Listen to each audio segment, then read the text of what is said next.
Like everyone else, you were born into bondage. Born into a prison for your mind. Buckle your seatbelt, Dorothy, because Kansas is going bye-bye. You'll want to remember this moment as the last time you thought the flat earth was stupid.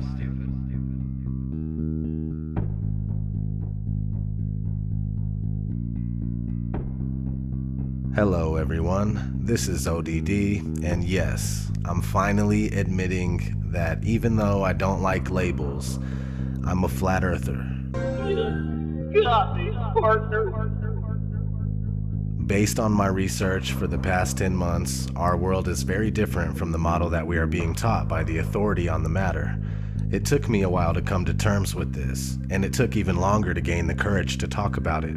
It can be pretty embarrassing to go against popular opinion, but this is real. It's not a psyop, it's not a distraction, and it's not a bandwagon. It's a reasonable debate. It's thousands of people taking what we've been told and comparing it to what we see and experience, only to find out that they do not match up. Once you start digging into this, it becomes clear that there is no evidence for the speculated spinning ball that we supposedly live on, and everything points to a flat earth. The flat earth is much more than just reasonable. The one and only reason that it's reasonable to argue against the flat earth is that we've all been taught otherwise our whole lives. We blindly believe something that A, has never been proven, and B, is pretty much fucking impossible. Thanks to people like Eric Dubay, the flat earth has re-emerged and it has more steam than ever. Before I've ever even entertained the flat earth, I knew not to trust the space programs of the world. Close examinations of NASA and other space programs reveal that things aren't what they seem and that we, the people, are being lied to. We have no real pictures of the Earth, and no matter how hard we try, we just can't find the curvature. Not only that, but flight paths make more sense on a flat map, and large bodies of water not being able to curve into a giant ball completely resonates. Forensically speaking, the globe model is so very unlikely that any good detective wouldn't believe a fucking word the globe says. The globe story is so full of circumstantial, impossible coincidences, which only prove that the globe is a fucking liar. We'll be going over that in this video, as well as other reasons why the world isn't what we're led to believe. I appreciate you tuning in. Let's get started.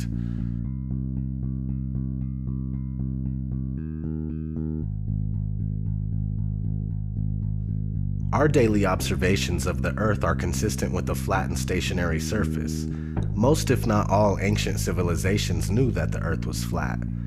The people of today would say that ancient cultures were ignorant and unaware, yet they accomplished great feats that we still can't accomplish to this day. The truth is that they had real knowledge, and some of us only have an education. But what is an education? Education is when you are told what to think and how to think. Those that are able to remember and regurgitate what they've been told on command are considered well educated.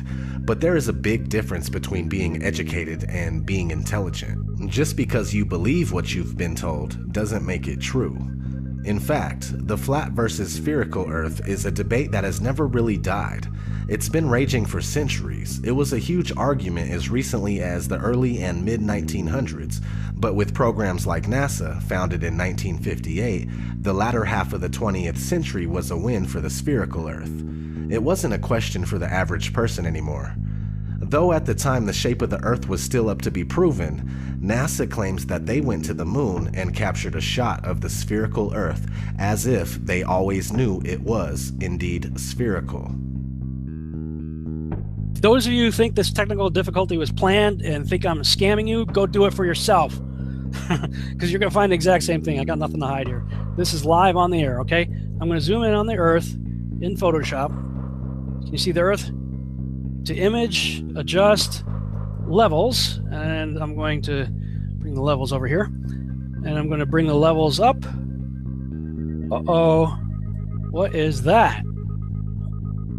Why is there a square box around the Earth allegedly taken from the scientists on the moon in Apollo 17?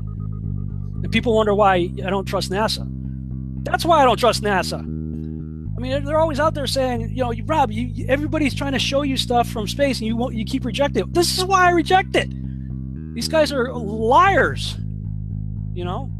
What are some of the basic observations someone can make to ascertain that the Earth is neither a globe or spinning? We've been taught that we're on a ball spinning around the sun, and so to hear that you might be on a flat plane, motionless at the center of the universe with all the celestial bodies spinning around you, just as it appears, actually comes as a surprise. But it shouldn't, because our eyes, experience, and common sense all tell us that the horizon is perfectly flat, and we feel motionless. We don't hear ourselves whizzing by at thousands of miles per hour.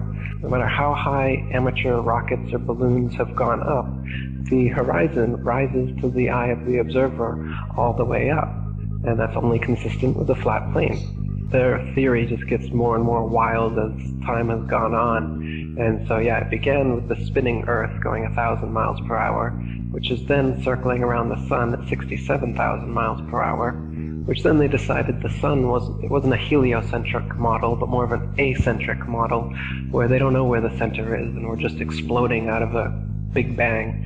So the sun, we're spinning around the sun, and then the sun and us are spinning around the Milky Way galaxy, they say, at 500,000 miles per hour.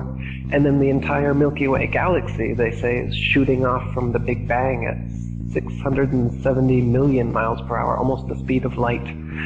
So there's at least 4 rip-raging, contradictory motions supposedly going at all times, yet you don't experience any of it, nor can you measure any of it using the stars. The flat motionless Earth, not only is it the greatest conspiracy of all, it's also the easiest to prove. I mean, it just is flat and motionless, just as it appears. Look into it more and more, make it a thing to try and debunk it, if you will. You know, even if you want to do it that way. Negative reinforcement works too. Try as you will, you're only going to find proofs for the flat motionless Earth. You're not going to confirm that you're on a spinning ball.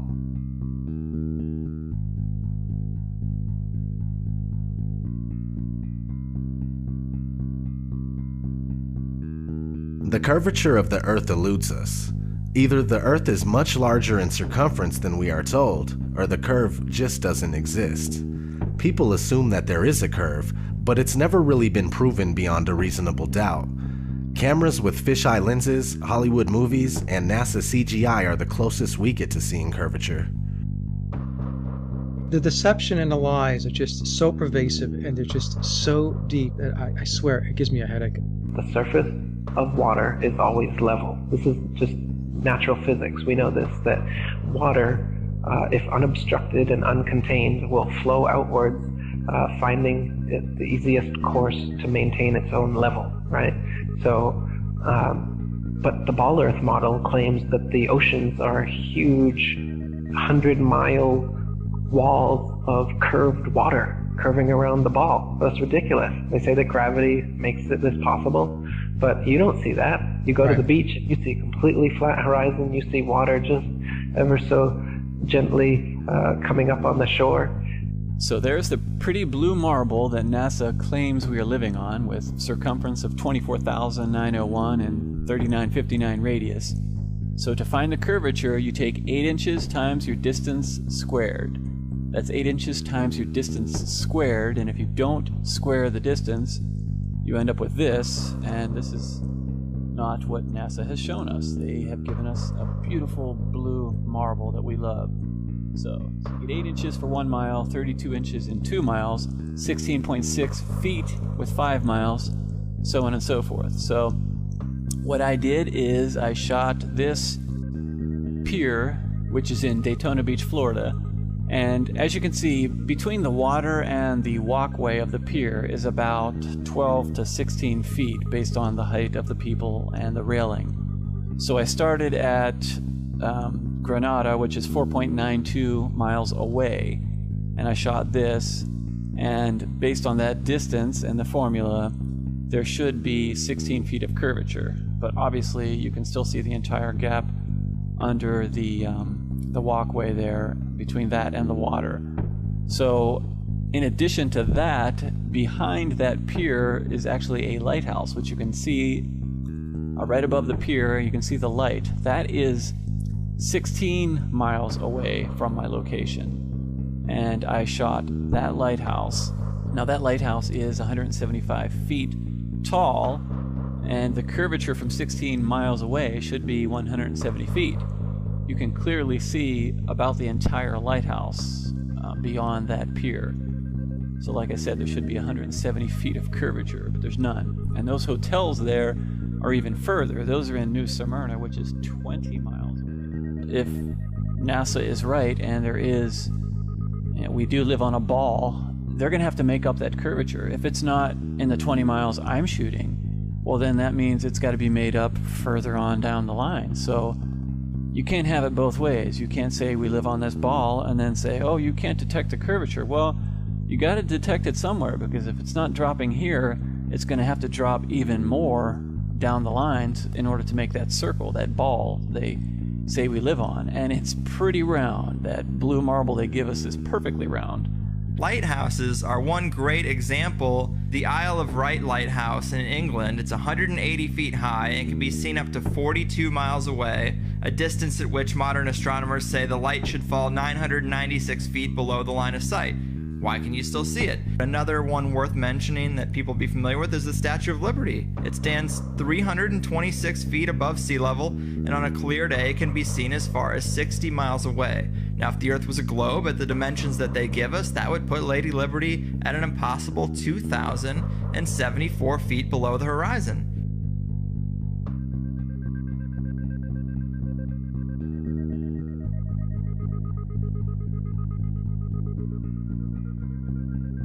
No, not one picture of the Earth. Imagine that.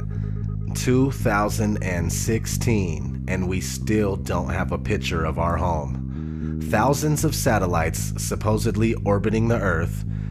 Why can't we get thousands of pictures? One shot with the whole Earth in it. Hell, we should have a channel on cable that shows the Earth rotating 24 hours a day, every day. Nope. Let's listen to NASA's very own Robert Simmons talk about how we get our fake pictures of Earth. In 1972, we saw our home in a new way. Apollo 17 astronauts snapped this picture. It gave people the first look at their home planet as a single entity. Last week, scientists at NASA released this. The shot is compiled from data from NASA's VIRS instrument, which orbits the Earth about every 100 minutes, taking measurements of light coming off the planet. That can be translated into ribbons of imagery like this, and then into one of these. And this is just the latest in NASA's Earth from Space album, which may be one of the most mind-expanding collections of images in human history. Then in 2002, Blue Marble 2.0, NASA's Rob Simmons made this. Simmons' job is... It's primarily taking data and making pictures out of it. That's what this is, a composite of data sets from several different instruments translated into a picture. So we actually had to take clouds out. They stashed the clouds for later, went onto the ocean. That came from an instrument that measures phytoplankton in the sea. Where it was low, I colored it dark blue because they're low mostly in mid-oceans. And then where it was a little bit higher, it was like a little bit brighter green. Then add the clouds back in. There's a small problem with it because there's a very slight gap in between each orbit. So some of those are painted on. It is photoshopped, but it's has to be. Then there was another layer to sort of simulate the atmosphere. And then there's this little bright spot. It's called the specular highlight. So it's the reflection of sunlight off of water. Those are the pieces, but you can't just slap them all together. It just didn't look realistic. It looks kind of flat, or the clouds are sort of too see-through. So I just hit Command-Z a lot. There's artistry to creating the world. What I imagine it to be. Unfortunately, I'm not an astronaut. I've never been to space. But I've looked at these images over and over again, trying to sort of get the essence of it. It is photoshopped, but it's has to be. It is photoshopped, but it's has to be. It is photoshopped, but it's has to be. It is photoshopped, but it's has to be. Excuse me, I'm allergic to bullshit. Not having one authentic picture of the Earth alone is a huge red flag. Christoph, let me ask you, Why do you think that Truman has never come close to discovering the true nature of his world until now? We accept the reality of the world with which we're presented. It's as simple as that.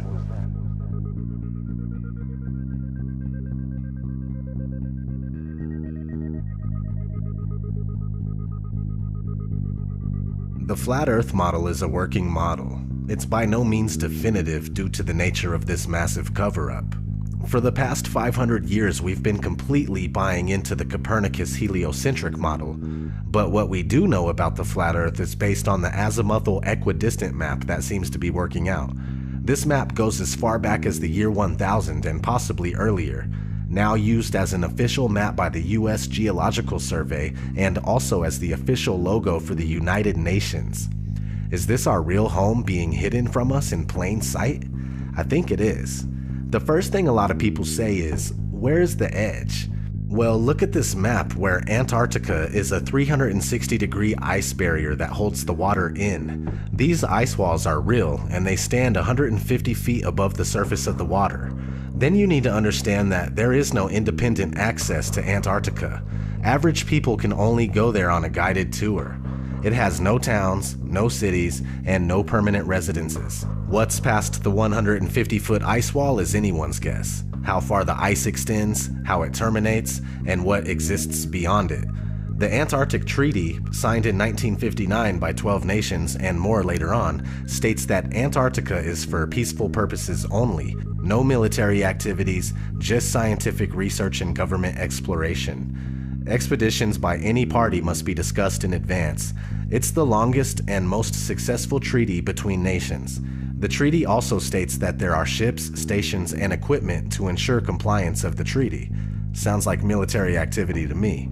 Anyway, so this azimuthal equidistant map appears to be correct for the most part. Over the centuries, there's been other maps that look pretty close to it as well. Let's look at an interesting story that was recently in the news that supports this flat map. A woman gave birth on a flight from Bali to Los Angeles, so the flight made an emergency landing in Alaska. Here's what it would look like on a globe.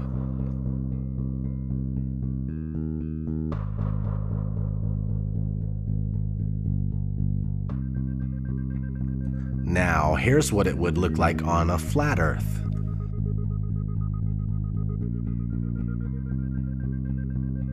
Which one makes more sense? Exactly. A big issue I was having with the flat Earth for the longest time was the sunrise and sunsets. I realized that it was a perspective issue. First, you must understand that the sun is not 93 million miles away. If it was, we would never see anything like this here. This is concentrated because it's closer. It's much more probable that the sun is only a few thousand miles away and that it's the same size as the moon. Once you comprehend this, all of the sudden, solar eclipses make sense. Holy fucking shit! Something that makes sense! Okay, so the sun is close, which gives it the ability to spotlight the area that it's over, and when it leaves your view, due to perspective, it takes the light with it. There is a generous amount of light where the sun is at, but since it's so close, it doesn't spread its light like it would if it were bigger and further. The sun circumnavigates the Earth like a huge clockwork. Sometimes that takes a while to sink in. Alright, let's talk about the Coriolis effect. The Coriolis effect states that when a moving object leaves the ground, the Earth continues to rotate, meaning that when shooting a gun at a certain distance, the bullet would be a little off due to the Earth's rotation. If that's the case, then airplanes would have to account for the Coriolis effect, but they don't. This is only a few things that work better on a flat, motionless Earth. Do you need 100 excuses as to why you're not feeling any motion or seeing any curvature? Are those excuses easier to believe? Or is it easier to use Occam's razor and go with what our senses are telling us? The Earth is flat and not spinning. Now, real quick, let's kind of just explain the Coriolis effect in layman's terms. The Coriolis effect is the effect that when the bullet leaves the barrel of the gun, it is actually leaving the surface of the Earth. So as the bullet leaves the barrel of the gun, the Earth is still rotating, and the bullet is not rotating with the Earth. So the Earth will actually rotate out from underneath of the bullet while it is in flight.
This one is a touchy subject. This whole fucking video's a touchy subject. So anyway, this one's hard to get across to people big time. But outer space is up for debate. Space programs are compartmentalized, and most astronauts are Freemasons that have to swear an oath of secrecy when dealing with the so-called missions. The thing is that there is so much footage of NASA and other space agencies making mistakes. Sometimes we could see bubbles in the spacewalks. Sometimes we could see harnesses and wires on the people in the International Space Station. The permed hair that moves nothing like it would in zero gravity. These are huge red flags.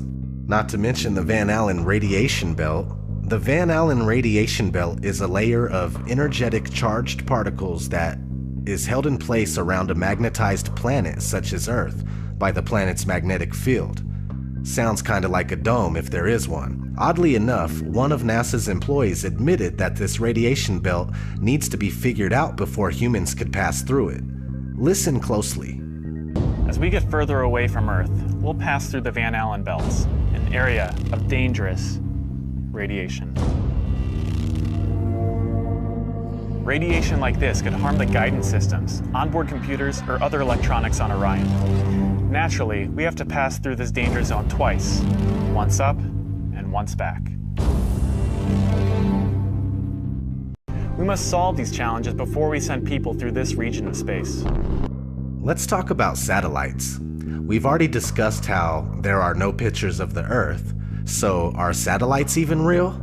Not likely. Ground towers are built all over the world and are more than adequate to relay our television, radio, and cell phone service. All GPS is done through land-based towers, and things like Google Earth are taken with high-altitude planes, and most of them are just done with cars on street level. Did you know that satellites were actually invented by Arthur C. Clarke, the science fiction author? I didn't know that. they shortly became science fact after that. The geostationary satellite, look it up. It was created by a science fiction author. And then within a decade, NASA claims to have sent a real one up there, and ever since then, that's where we get all our communications from. So if satellites were real, we would constantly hear stories of them being hit by meteors or comets, and that doesn't happen. No one's ever lost their direct TV feed during the Perseids meteor shower because one of the meteors knocked out one of the satellites. Doesn't happen, it's never happened, and it won't happen. And that to me tells me there is no satellites. You would constantly be worried about them, and you would constantly hear about them having something happen, and it's so rare that you hear that.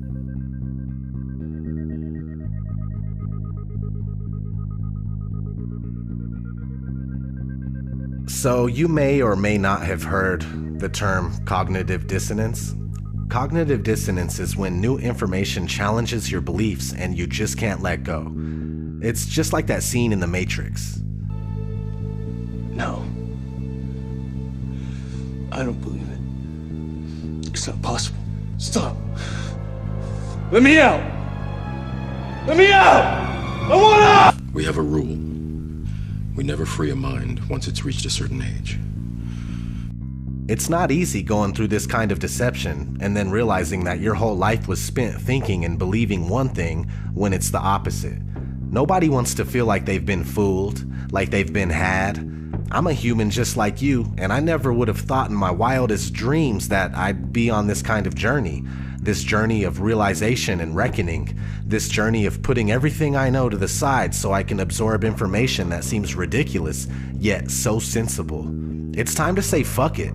It's not your fault that you were wrong. It's not your fault that you fell for a trick that the whole world also fell for. I'm right here with you. It's time to take down your mental barrier and recognize that we have a lot of work to do in order to find out what this place really is and why we're here. It's not to be slaves of the dollar. It's not to be slaves of the clock. Our reality is being manipulated and hidden from us. Please wake up and try to awaken those around you.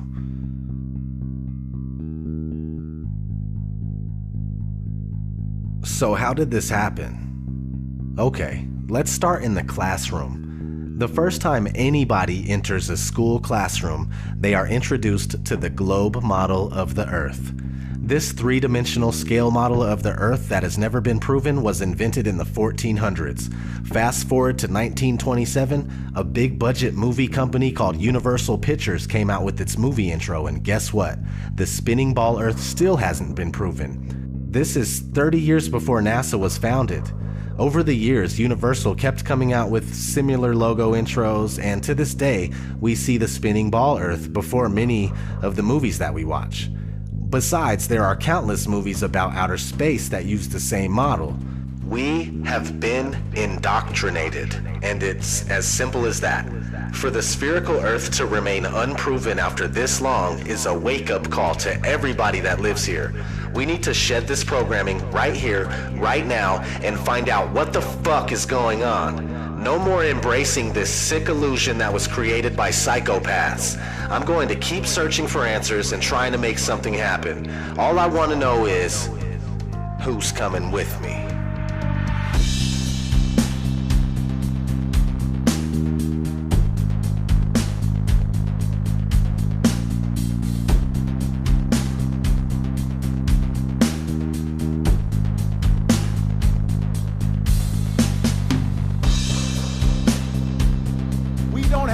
For a meeting of the Flat Earth Society.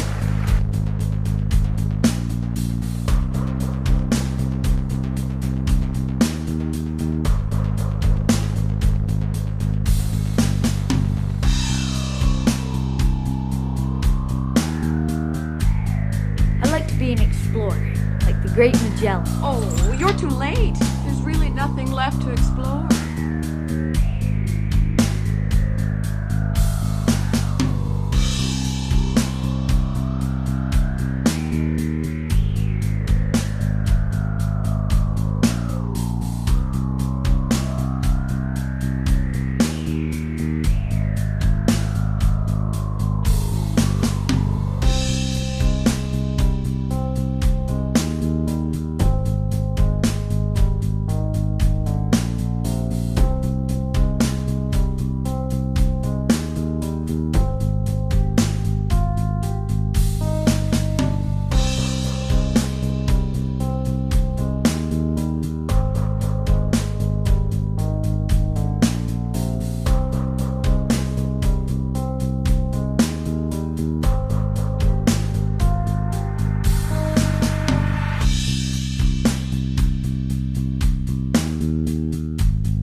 Right before your surgery, I asked if you had packed your cell phone, and you said, which one?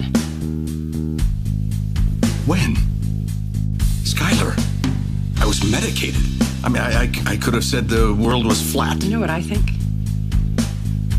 I think you accidentally told the truth.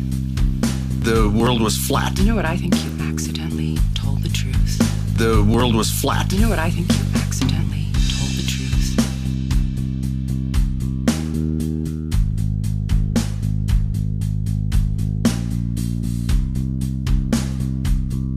Really, the evidence shows me that it's flat and stationary. There is much more evidence based on just pure analysis that it's flat and stationary.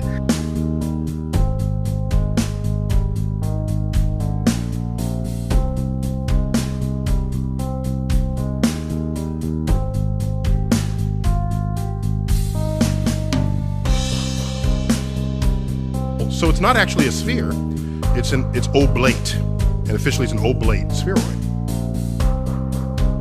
That's what we call it. But not only that, it's slightly wider below the equator than above the equator. A little chubbier. A little chubbier. Yeah. Chubby's a good way. It's like pear-shaped. Yeah.